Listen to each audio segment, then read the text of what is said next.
우리는 하나님의 자녀들로서 하나님의 뜻을 따라 살기를 결단하고 그렇게 하나님의 뜻이 무엇인지 분별히 알고자 하는 열심이 우리에게 있습니다.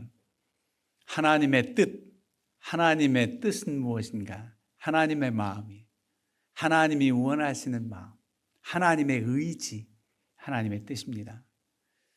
그 하나님의 뜻을 따라 살기가 때로는 힘들어요. 내 생각, 내 인간적인 판단이 앞설 때가 많기 때문에 하나님 뜻과 상충돼서 행하기 힘들지만 아버지의 뜻을 따라 살아갈 때 우리에게 행복이 있고 기쁨이 있고 소망이 있는 줄로 믿습니다. 우리 주님께서도 십자가를 지셔야 될 그 아픔이 있지요. 그래서 겟세마네 동산에서 간절히 기도합니다. 이 잔을 내게서 지나가게 하옵소서. 이 잔은 십자가를 지는 쓴 고난의 잔입니다. 이 잔을 지나가게 하옵소서. 그러나 나의 원대로 하지 마시옵고 아버지의 원대로 하옵소서. 여러분, 내 마음대로 하지 않고 아버지의 원대로 하옵소서. 예수님은 하나님이신데 왜 그런 고난을 받으셔야 되는가? 또 그 고난의 아픔을 느끼는가? 예수님은 참 하나님, 참 사람으로 이 땅에 오셔서 인성을 가지신 예수님은 그 고통을 다 아십니다. 십자가의 고난이 얼마나 힘든지도 아십니다. 그래서 이 잔이 지나가길 원하지만 아버지의 뜻은 온 인류를 구원하시는 그 하나님의 뜻이 있기 때문에 이 고난의 잔을 받아야 됩니다. 그래서 십자가의 길을 택하시는 그런 모습을 봅니다. 우리도 나의 원대로 내 마음대로 하지 않고 아버지의 뜻대로 하길 원합니다. 이런 매일의 결단의 삶이 있어야 될 줄로 믿습니다. 아버지의 뜻대로 하길 원합니다. 오늘 사도 요한도 오늘 본문 말씀에 보면 이 세상이나 이 세상에 있는 것들을 사랑하지 말라. 누구든지 세상을 사랑하면 그 아버지의 사랑이 그 안에 있지 아니하다고 말씀합니다. 이 세상의 모든 것, 악한 것들을 상징하는 세 가지가 있습니다. 육신의 정욕, 안목의 정욕, 이생의 자랑, 이런 것은 하나님 아버지께로부터 온 것이 아니라 세상으로부터 온 것이라는 겁니다. 죄악된 것, 세속적인 것, 하나님이 원치 아니하시는 육신의 정욕, 눈으로 보면서 탐심을 갖게 하는 안목의 정욕, 이 세상 사람들이 추구하는 하나님 없는 명예와 권세욕, 이 세상의 자랑, 이런 모든 것들 앞세우지 않고 아버지의 뜻을 행하라는 겁니다. 이런 것들은 세상으로 온 것이기 때문에 멀리하고 이 세상도 그 정욕도 다 지나가지만 아버지 하나님의 뜻을 행하는 자는 영원히 거한다고, 하나님의 뜻을 행하는 자는 영원하다고 그렇게 말씀하며 우리에게 권면하고 있습니다. 그래서 하나님의 뜻을 알고 행하라는 겁니다. 하나님의 뜻을 행하는 것이 얼마나 중요한지 하나님 말씀 속에 많이 강조하고 있습니다. 마가복음 3장 35절 이하에 보면 예수님께 찾아온 어머니 성모 마리아와 그의 형제들이 주님께로 찾아왔어요. 밖에서 주의 어머니와 형제들이 기다립니다. 면회 왔다는 거지요. 그럴 때 주님께서 알았다, 잠시 후에 나가마고 해라, 이런 얘기 하시지 않고 엉뚱하리만큼 누가 내 어머니요 누가 내 형제냐, 오직 하나님의 뜻대로 행하는 자라야 내 형제다, 내 어머니다, 그렇게 말씀하고 있어요. 혈육을 나눈 형제 자매일지라도 하나님의 뜻대로 행하는 것이 얼마나 중요한가를 말씀하고 있는 것입니다. 내 어머니가 아니고 내 형제가 아니라는 얘기가 아닙니다. 하나님의 뜻대로 행하는 자들의 믿음의 공동체, 하나님의 자녀들인 그 은혜가 얼마나 큰지를 말씀하고 있는 거지요. 심지어 하나님 뜻대로 하는 근심은 유익하다고까지 말씀합니다. 근심과 염려, 걱정, 이런 것은 좋지 않은 단어 같죠. 믿는 자들에게는 왜 염려하느냐, 왜 근심하느냐. 그런데 고린도후서 7장 10절에는 하나님의 뜻대로 하는 근심은 후회할 것이 없는 구원에 이르게 하는 회개를 이루는 것이요, 세상 근심은 사망을 이루는 것이라. 하나님의 뜻대로 하는 근심, 구원시키기 위해서, 구원받기 위해서 힘들 수밖에 없는 어려움, 그 모든 것은 유익하다는 것입니다. 그러면서 심지어 믿지 않는 사람들은 하나님을 알지 못하니까 하나님의 뜻대로 행할 수 없다고 하지만, 적어도 하나님을 믿고 주님의 이름을 부르는 자들에게도 엄히 말씀합니다. 나더러 주여 주여 하는 자마다 다 천국에 들어갈 것이 아니요 다만 하늘에 계신 내 아버지의 뜻대로 행하는 자라야 들어간다는 겁니다. 여러분, 얼마나 중요한 말씀이에요. 주여 주여, 주의 이름을 부르는 것은 믿음 없이 부르는 사람은 없어요. 믿음 없으면 부를 수가 없어요. 그런데 주여 주여 찾고 부르는 것보다 아버지의 뜻대로 행하기를 결단하고 행하는 것이 중요하다는 겁니다. 대답만 잘 해놓고 실행하지 않으면 안 되는 거지요. 대답도 하고 그 말씀대로 실천하는 것이 중요한 것입니다. 우리는 하나님의 뜻 그러면 하나님의 뜻을 그럼 어떻게 알 수 있습니까? 그렇게 질문을 할 수 있어요. 근데 하나님의 뜻은 신구약 성경 66권에 나와 있습니다. 아버지께서 원하시는 뜻이 무엇인지 말씀 속에 나타나 있습니다. 하나님의 뜻을 그럼 무엇일까요? 헤아릴 수 없이 아버지가 원하시는 바가 많지만은 우리가 요약한다면 몇 가지를 요약해서 말씀드릴 수 있어요. 먼저는 만 백성들이 다 구원받길 원하세요. 하나님의 자녀로 살길 원하십니다. 모든 백성 한 사람이라도 망하길 원하지 않는 것이 하나님의 사랑입니다. 하나님의 세상을 이처럼 사랑하사 독생자를 주셨으니 누구든지 우리 주님을 믿는 사람은 멸망하지 않고 영생의 복을 얻는다는 겁니다. 누구든지예요.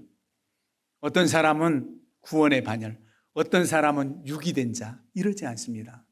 그저 주님을 믿고 다 영접해서 다 살림받고 구원받기를 원하십니다. 다 하나님의 자녀가 된 권세로 살아가기를 원하시는 것이 아버지의 뜻입니다. 사도 바울은 디모데전서 2장 4절에 하나님의 뜻은 모든 사람이 구원받기를 원한다. 하나님은 모든 사람이 구원을 받으며 진리를 아는 데 이르기를 원한다. 그렇게 말씀하고 있어요. 모든 사람이 구원을 받으며 진리를 아는 데 이르기를 원한다. 진리 대신 주님을 알고 하나님을 믿기를 원한다는 겁니다. 이게 하나님의 뜻이라는 거예요. 그래서 우리가 구원받은 기쁨과 감격 속에 살고 아직도 하나님을 알지 못하는 우리의 일가 친척 형제매 이웃 모든 이들, 모든 세계민들이 다 하나님께로 돌아오기를 원하시는 게 아버지의 뜻입니다. 그래서 우리가 영혼 구원에 대한 전도가 깨어있고, 그래서 이방인들 전도를 위한 선교에 깨어있는 그런 삶을 사는 것이 아버지의 뜻을, 아버지의 원하신 바를 이루어드리려고 하는 열심으로 나타난 것입니다. 그 다음에 하나님의 뜻은 무엇일까? 우리에게 성결한 삶을 요구하십니다. 하나님의 뜻은 이것이니 너희의 거룩함이라 곧 음란을 버리고, 데살로니가전서 4장 3절에 말씀합니다. 우리가 거룩하게 살길 원하십니다. 내가 거룩하니 너희도 거룩하라, 그렇게 말씀하십니다. 세상에 제약된 것들로부터 분리돼서 하나님의 기뻐하시는 삶을 살기를 원하십니다. 그래서 성결한 삶, 거룩한 삶을 살라고 권고합니다. 이게 하나님의 뜻입니다. 이렇게 구체적으로 말씀하고 있어요. 그 다음에 하나님의 뜻은 뭐냐면 계명이라고까지 말씀해요. 우리의 마음과 목숨과 뜻, 정성 모두를 다해서 하나님을 사랑하라. 이게 첫째 되는 계명이다. 두 번째는 내 이웃을 내 자신처럼, 내 몸처럼 내 이웃을 사랑해라. 이게 둘째 되는 계명이다. 그렇게 말씀하고 있어요. 하나님 사랑, 이웃 사랑입니다. 이게 하나님이 원하신 바예요. 그래서 기독교는 사랑의 종교입니다. 하나님을 뜨겁게 사랑하고, 그래도 하나님이 우리를 사랑한 것보다 우리가 사랑한다고 교만해질 수가 없어요. 자랑할 수가 없어요. 엄청난 그 사랑의 감복에서 우리가 하나님을 사랑하는 삶, 좀 더 많이 사랑하는 삶, 마음을 다하고 목숨을 다하고 뜻을 다해서 사랑하는 그런 사랑을 하나님은 요구하십니다. 그리고 우리가 힘들지만 이웃도 내 몸처럼, 내 자신처럼 사랑하라. 자신을 얼마나 아낍니까? 사람들은 본능적으로 자신을 보호하는 본능이 있어요. 나를 보호하고 나를 생각하고 나를 위한다면 내 이웃도 내 몸처럼 그렇게 사랑하랍니다. 이렇게 구체적으로 사랑의 계명을 우리에게 주셨어요. 이게 하나님의 뜻입니다. 그리고 하나님은 그를 닮기를 원하시도록 예수님을 이 땅에 보내셔서 구원받게도 하셨지만 주님을 닮으라는 겁니다. 예수 그리스도를 닮아 사는 것이 하나님의 뜻입니다. 우리 주님의 성품을 닮고 우리 주님이 보여주신 삶을 닮아가는 것, 그게 바로 하나님 아버지의 기뻐하시는 뜻입니다. 왜 예수님께서 제자들 12명을 뽑으시고 그렇게 동고동락 하셨습니까? 아침에 모이게 했다, 저녁에 보내고, 그게 더 우리 주님이 덜 힘드셨을 텐데 그런 생각 해보시지 않았습니까? 식구가 몇 명만 많아도 참 힘들 수 있는데, 그러나 나중엔 그 식구들이 참 큰 힘이 되지요. 그렇게 힘들게 3년 동안 동고동락 훈련시킨 제자들이 부활하신 주님 만나고 성령 충만함 받고 주의 일을 걸어갔던 그 길을 우리가 압니다. 왜 그렇게 하셨을까요? 주님 가까이에서 주님이 오신 목적을 알고 주님과 동행하며 주님 닮기를 원하셨어요. 여러분, 가장 자녀들이 닮는 것이 무엇을 닮습니까? 보고 닮는 거예요. 가르치고 말해주고 교육시켜서 닮는 것보다 몸소 보여주는 삶이 어린 자녀들이 자라가면서 본보는 거예요. 아버지 닮았어, 어머니 닮았어, 누구 닮았어, 그러지 않습니까? 개 얘기가 참 재밌잖아요. 개가 다 이제 걷는 연습을, 걸음마를 시키는데 새끼 개들을 다 뻘에 모아놓고 걸으라고 본을 보여줘요. 근데 개들이 자꾸 옆으로 걸어요. 나처럼 걸으라니까 하고 걷는데 자기도 옆으로 걸으면서 새끼 개들을 잘하라고 그래요. 닮는다는 거예요. 우리 주님과 함께 했던 제자들을 주님 닮기를 원하십니다. 그래서 주님의 성품을 닮고 변화되고 주의 일꾼 되기를 원하셨어요. 야고보의 별명은 우레의 자식이, 우레 천둥번개였어요. 근데 얼마나 주님과 함께하며 변화돼서 베드로와 야고보와 요한 하나님의 일꾼들이 됐잖아요. 예, 주님 닮길 원한다는 거예요. 그 다음에 우리가 잘 아는 아버지의 뜻이 있지요. 하나님의 뜻이 무엇이냐 하면은 누구라도 많이 크리스찬들은 암송합니다. 데살로니가전서 5장 16절에서 18절 말씀. 항상 기뻐하라. 쉬지 말고 기도하라. 범사에 감사하라. 이는 그리스도 예수 안에서 너희를 향하신 하나님의 뜻이니라. 이렇게 말씀해요. 항상 기뻐하고 쉬지 말고 기도하고 늘 모든 일에 감사해라. 이게 아버지의 뜻이다. 왜? 그만큼 큰 은혜를 입었기에 기뻐할 수 없는 상황에서도 기뻐할 수 있게 하셨고, 어려움 중에도 낙심하지 않고 기도할 수 있는 특권을 주셨고, 모든 일에 힘들지만 감사할 수 있는 은혜를 주셨기 때문에 기뻐하라, 기도해라, 감사하라. 이게 하나님 뜻이다 말씀한 거예요. 어떻게 항상 기뻐하라 그래요? 사도 바울은 옥중에 갇혔어도 밖에 있는 빌립보 성도들을 향해서 항상 기뻐하라. 내가 다시 말하노니 기뻐하라. 기뻐하라는 거예요. 갇혀 있으면서도 소망 중에 기뻐할 수가 있어요. 하나님이 함께 하신 은혜만 생각해도 기뻐할 수 있어요. 낙심하고 원망하고 불평하고 그저 고개 푹 숙이고 하늘을 바라보지 않는 그런 나약함이 아니라 당당하게 주님이 주시는 기쁨으로 빌립보 감옥에서도 찬송을 불러요. 하나님이 주시는 기쁨을 경험하지 못하면 찬양이 나옵니까? 왜 나를 이렇게 갇히게 했습니까? 원망이 나오고 불평하겠죠. 근데 바울 사도는 그 은혜를 힘입었어요. 그리고 기도하라는 겁니다. 우리가 하나님의 은혜를 생각하면서 늘 감사의 기도를 내용적으로 감사의 기도가 많이 나오죠. 하나님, 이것도 감사합니다. 아버지께 감사의 기도를 드립니다. 그런데 그 감사의 기도만 할 수 있는 게 아니라 우리가 고난의 때 고통 가운데도 우리는 하나님 앞에 기도합니다. 왜? 하나님을 의지해서 그 문제를 해결함 받길 원하기 때문입니다. 베드로전서 4장 19절에 그러므로 하나님의 뜻대로 고난을 받는 자들은 또한 선을 행하는 가운데 그 영혼을 미쁘신 창조주께 의탁할지어다. 내가 잘못해서 고난받는 게 아니에요. 주님 때문에 주를 위해서 믿음으로 살고 하나님의 뜻대로 살려고 할 때 고난이 올 수도 있어요.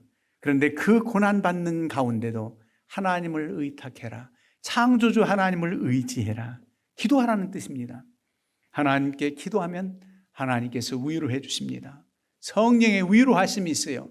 기도는 내 사정만 따다다다 아뢰는 게 아니라 하나님께서 내게 무엇라 말씀하시는지 듣는 것입니다. 그래서 하나님과의 대화라고 말씀해요. 일방적으로 내 얘기만 하는 게 아니라 주여 말씀하옵소서 종이 듣겠나이다. 이런 자세. 그러면 기도하는 중에 하나님의 뜻, 하나님의 말씀이 생각나게 하시고 하나님의 영감이 떠오르게 하시고 나를 해결해 줄 지혜자를 찾아주시기도 합니다. 하나님께서 역사하신단 말이에요. 그래서 고난 중에도 기도해요. 감사도 기도하고 고난 중에도 기도하고 그래서 쉬지 말고 기도하라는 겁니다.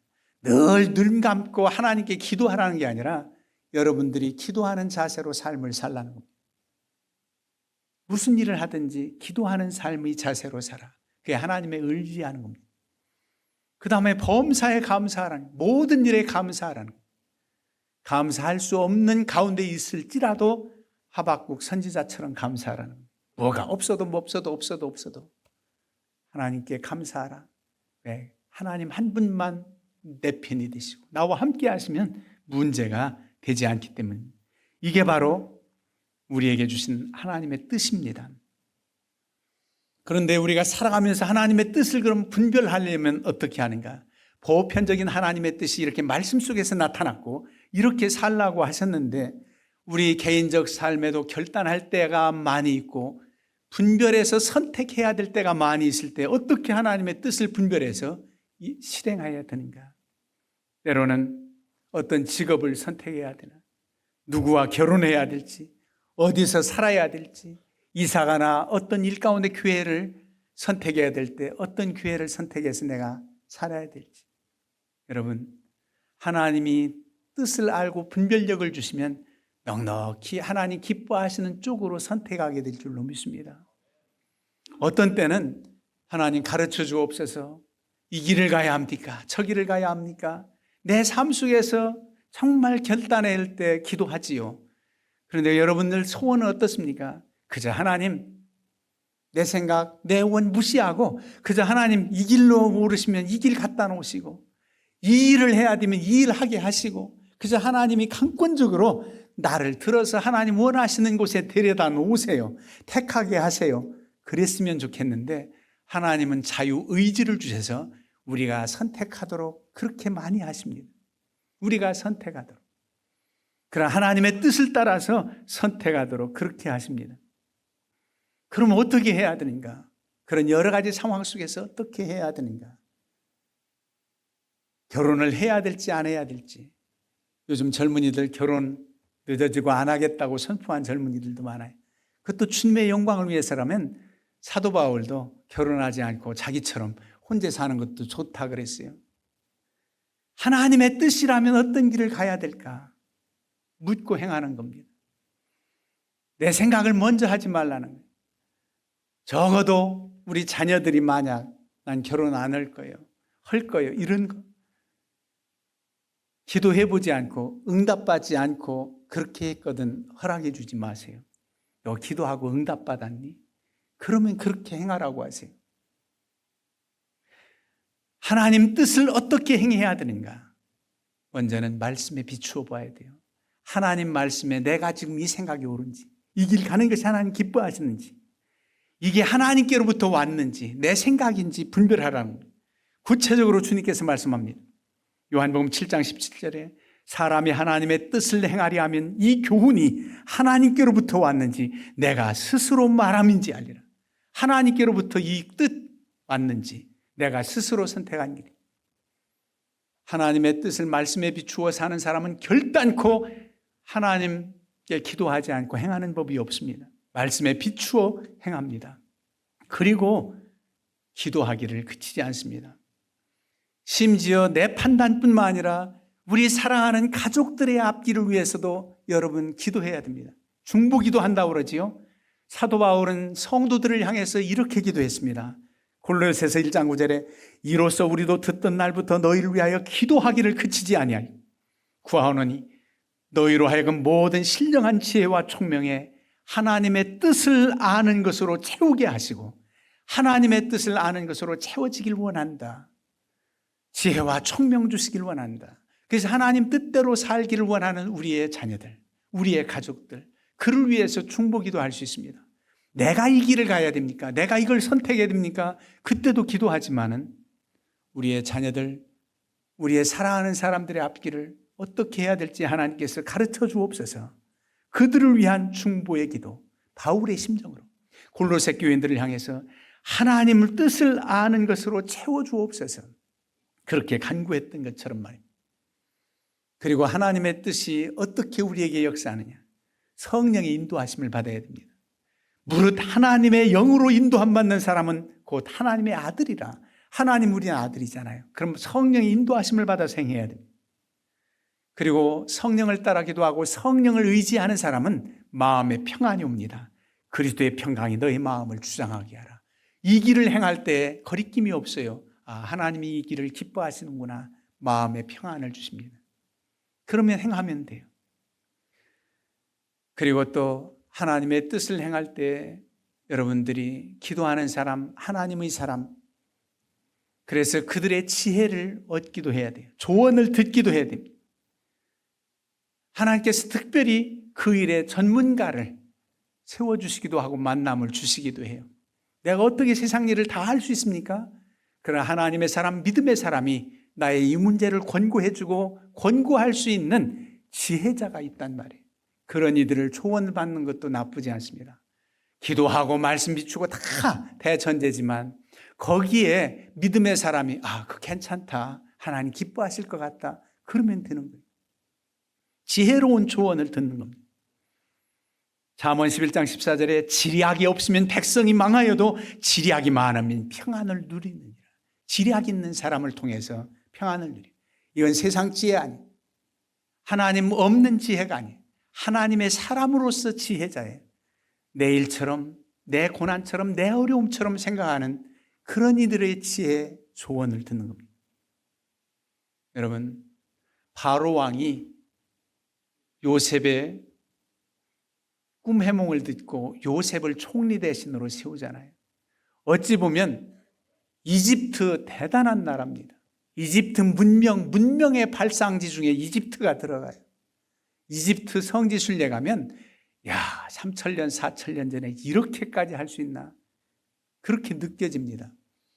그런데 한낱 종살이 하다가 감옥에 갇혀있는 젊은이 요셉을 들어서 꿈 해몽을 하게 한다? 우리나라에 지혜자가 없는가? 박수가 데려왔어도 시원찮아요. 요셉이 꿈 해몽할 때 요셉은 하나님을 높입니다. 내가 당신의 꿈을 해몽하는 게 아니라는 거예요. 하나님이 알려주신다는 거예요. 그래서 바로왕의 꿈 해몽을 명쾌하게 하잖아요. 7년 풍년 들을 때 곡식을 잘 저장했다. 7년 흉년 시에 곡식을 분배해서 살게 해야 됩니다. 그 일 네가 해라. 네가 적임자다. 이번 이방 나라 이집트 입장에서는 이스라엘 청년이에요. 그를 데려다가 총리 대신으로 세운 겁니다. 지혜자의 말을 들었다는 거예요. 하나님의 지혜, 하나님의 은혜를 힘입은 사람들의 조언 듣는 것 틀리지 않습니다. 어떤 때는 이 비밀스러운 것 하나님께 기도하고 해야지. 그럴 땐 기도하고 하세요. 내 이 일을 누구에게 말할 수 없어. 그럴 때도 있죠. 그러나 어떤 때는 나를 위해서 진심으로 기도하는 사람, 그분에게 나 상의하고 내 기도를 부탁해야 되겠다. 괜찮습니다. 그럴 때 하나님의 뜻을 알게 됩니다. 하나님의 뜻을 따라 행하면은 어떤 복이 있느냐? 삶의 열매를 맺고 평안이 주어집니다. 그리고 하나님의 뜻대로 살기가 힘들지만 그저 이행하고 결단하고자 하면 하나님이 힘을 주십니다. 오늘 사실상 말씀을 전하는 주된 강조점이 하나님의 뜻을 알라, 분별해야 하라. 이것보다도 그 뜻을 행하라는 게 중요합니다. 그 뜻을 알고 실천하라는 게 중요해요. 그래서 그 실천을 하면 하나님 뜻대로 행하는 자에게 주어지는 복이 너무나도 많다는 거예요. 삶 속에 열매도 맺게 하시고 평안을 얻게 하시고 행할 수 있는 능력도 주신다는 겁니다. 때로는 힘들고 어려워 보여요. 주저하고 싶어요. 이행하고 싶지도 않아요. 그래도 행하면 하나님이 함께 하셔서 할 수 있게 하신다는 겁니다.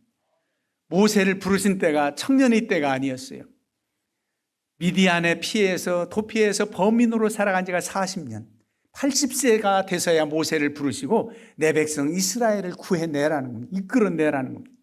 그럴 때 모세는 자신을 너무 잘 알아요. 청년 나이도 안 하고 나약하기 그지없는 자신이에요. 내가 누구이기에 바로 왕한테 갑니까? 나는 누굽니까? 나는 너무 약한 사람이에요. 나는 이제 힘이 없어요. 그런데 나를 불러서 바로 왕 앞에 가서 이 백성들을 끌어내라니. 바로 왕 앞에 가기 전에 이스라엘 백성들로 나를 인정하지 않을지 몰라요. 나 자신 없습니다. 하나님께서 그에게 표적을 보여주시잖아요. 너 가지고 있는 게 뭐냐? 지팡이입니다. 지팡이 던져봐라. 뱀이 됐어요. 뱀이 됐는데 그 꼬리를 또 잡으라는 겁니다. 모세의 입장에서는 뱀이 나타났을 때 조그만 뱀이 아니에요. 아주 움찔할 정도로 큰 뱀이 나타났으니까 피했어요. 뱀이 있을 때. 그 피할 수밖에 없던 그 뱀을 꼬리를 잡으래요. 여러분 생각하면 어떻습니까? 그 무시무시한 뱀 꼬리 잡기 쉬워요? 다시금 너 지팡이 대라 명해봐라. 그랬으면 만지지 않고도 좋으련만 만져봐라. 내가 해야 되는 겁니다. 위험해도 해봐야 돼. 만졌더니 지팡이가 됐어요. 그런 표징을 다 보여주시고 믿게 한 다음에 이스라엘 백성 앞에 가서 그 표적을 행했더니 그들이 믿고 하나님께서 우리에게 명하셨구나. 그렇게 듣습니다. 그 다음 바로왕 앞에 갔을 때도 자신이 없어요. 힘이 없어요. 무엇보다도 나는 말을 못하는 사람입니다.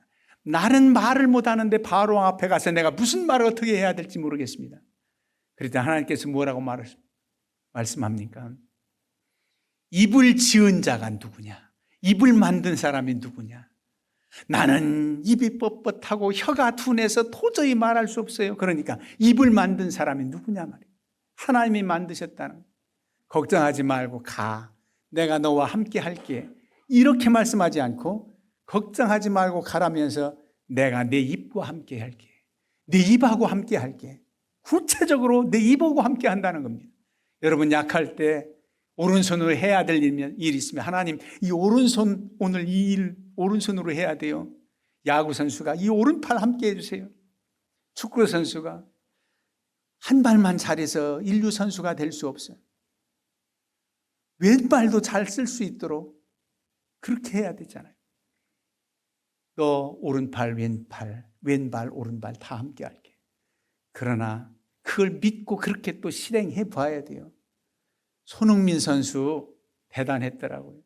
그 아버지가 대단한 훈련을 시켰는데 왼발을 잘 쓰게 하려고요. 항상 운동화 끈도 왼발부터 매게 했더라고요. 왼발부터 매게 하고 왼발 사용하게. 내가 너와 함께 할게. 그 말씀도 귀한데 구체적으로 너 입과 함께 할게. 너 가는 길에 내가 너와 함께 걸어갈게. 그렇게 하나님이 힘주십니다. 아버지의 뜻을 알고 행하고자 하는 이들에게는 이런 구체적인 하나님의 함께 하심이 있는 것을 믿고 나가는 겁니다. 그러면 하나님께서 힘주십니다. 그래도 핑계대도 하나님 참 많이도 도와주세요.